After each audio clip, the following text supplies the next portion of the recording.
Sesawi Kur Yesu Channel, channel yang renungan harian, inspirasi kehidupan, dan portal Bedekmana Kristiani.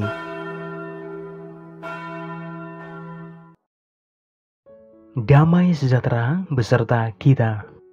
Semoga sobatku, saudara-saudaraku yang terkasih dimanapun Anda berada, sungguh beroleh rahmat sukacita, berkat yang melimpah, perlindungan dari Tuhan, dan rahmat kesejahteraan sahabatku. Sahabatku yang terkasih, pada kesempatan ini pada hari Senin pekan Advent yang kedua ini sahabatku, kita akan bersama-sama merenungkan firman Tuhan kembali dari Injil Lukas. Mari kita satukan hati dan pikiran kita siapkan hati dan pikiran kita supaya dengan hikmat sukacita kita boleh dan mau terima firman Tuhan sahabatku. Tuhan beserta kita sekarang dan selama-lamanya. Inilah Injil suci menurut Lukas. Dimuliakanlah Tuhan. Pada suatu hari ketika Yesus mengajar, ada beberapa orang Farisi dan ahli Taurat duduk mendengarkannya. Mereka datang dari semua desa di Galilea dan Judea dan dari Yerusalem.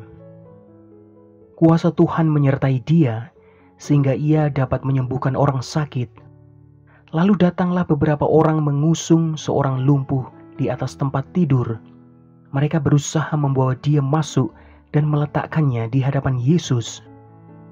Karena mereka tidak dapat membawanya masuk berhubung dengan banyaknya orang di situ, naiklah mereka ke atap rumah, lalu membongkar atap itu dan menurunkan orang itu dengan tempat tidurnya ke tengah-tengah orang banyak tepat di depan Yesus.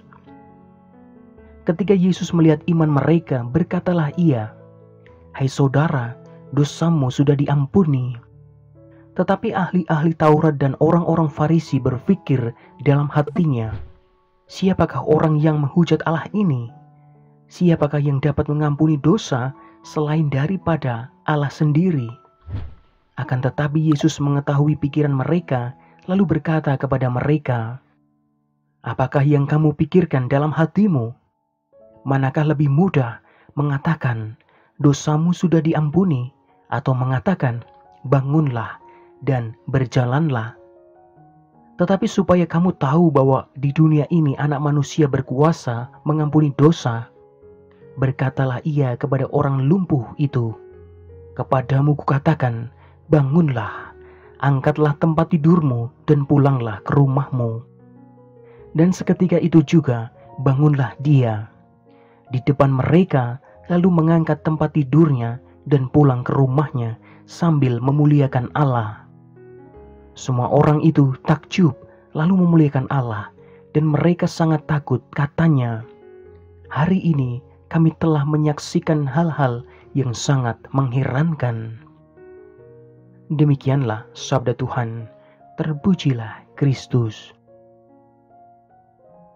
Sahabatku yang terkasih, renungan pada kesempatan ini sahabatku, sungguh ketika Yesus sedang mengajar di hadapan banyak orang, termasuk orang-orang Farisi, datanglah ke orang lumpuh yang digotong minta disembuhkan sahabatku. Bagi Yesus sahabatku yang terkasih, peristiwa penyembuhan adalah peristiwa iman di mana Bapa melalui dirinya telah mengampuni dosa orang itu sehingga ia sembuh sahabatku. Buah perjumpaan dengan Bapa di bait suci membuahkan keselamatan. Meski menimbulkan kegelisahan bagi banyak orang mengenai pengampunan dosa, Yesus ingin menunjukkan bahwa Bapa adalah Allah yang berbelas kasih dan selalu memberikan rahmat keselamatan sahabatku. Allah yang menyembuhkan dan memberikan harapan kepada umatnya juga menjadi seruan kenabian Yesaya. Dengan mantap, Yesaya menegaskan, "Jangan tawar hati, Allah akan datang untuk menyelamatkan, yang buta akan dicelikkan, yang lumpuh akan melompat." Sahabatku yang terkasih, sungguh seruan Yesaya itu dengan gamblang disempurnakan oleh Yesus loh dalam peristiwa penyembuhan seorang lumpuh di bait Allah sahabatku. Namun, banyak dari kita yang menyerupai orang Farisi bahwa bait Allah hanya sebatas tempat untuk mengadakan ritualitas keagamaan sahabatku. Yesus menegaskan bahwa bait Allah adalah tempat Allah berada, sehingga kehendak Allah terjadi, sahabatku.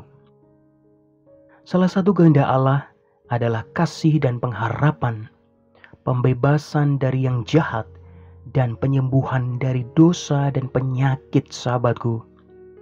Maka menjadi sebuah pengalaman iman yang mendalam ketika kehadiran gereja dalam doa dan pelayanan memberikan rahmat kesembuhan, sahabatku, pembebasan, dan membuat orang berdaya dan tidak lumpuh. Amin. Kemuliaan kepada Bapa dan Putra dan Roh Kudus, seperti pada permulaan, sekarang, selalu, dan sepanjang segala abad.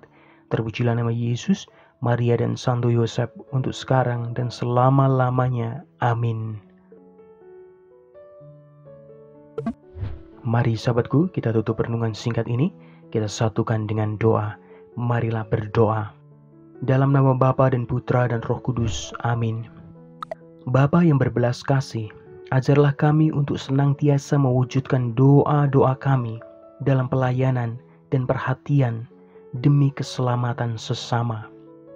Pakailah hidup kami ya Tuhan, menjadi sarana firman-Mu yang hidup, dan hidup kami semakin menjadi berkat bagi banyak orang.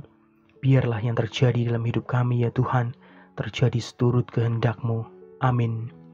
Kemuliaan kepada Bapa dan Putra dan Roh Kudus, seperti pada permulaan, sekarang, selalu, dan sepanjang segala abad. Terpujilah nama Yesus, Maria, dan Santo Yosef, untuk sekarang dan selama-lamanya. Amin. Dalam nama Bapa dan Putra dan Roh Kudus. Amin. Sahabatku yang terkasih, thank you very much. Kita telah bersama-sama mendengarkan firman Tuhan, belajar pada kesempatan ini, sahabatku. Mari sahabatku yang terkasih, dengan sungguh kita memberikan pelayanan bagi sesama, sahabatku. Sebarkan video ini supaya banyak orang semakin terima berkat dan terima rahmat sukacita. Banyak orang dipulihkan, banyak orang disembuhkan, sahabatku. Hidup kita penuh berkat, hidup kita penuh sukacita, hidup kita penuh kesejahteraan, hidup kita penuh perlindungan. Yang gelap diberikan terang, yang buntu diberikan jalan. Sampai jumpa di renungan harian episode selanjutnya. See you later, bye-bye, berkah dalam, Tuhan memberkati. Terima kasih udah nonton, jangan lupa subscribe, like, nyalakan notifikasinya, dan share ya.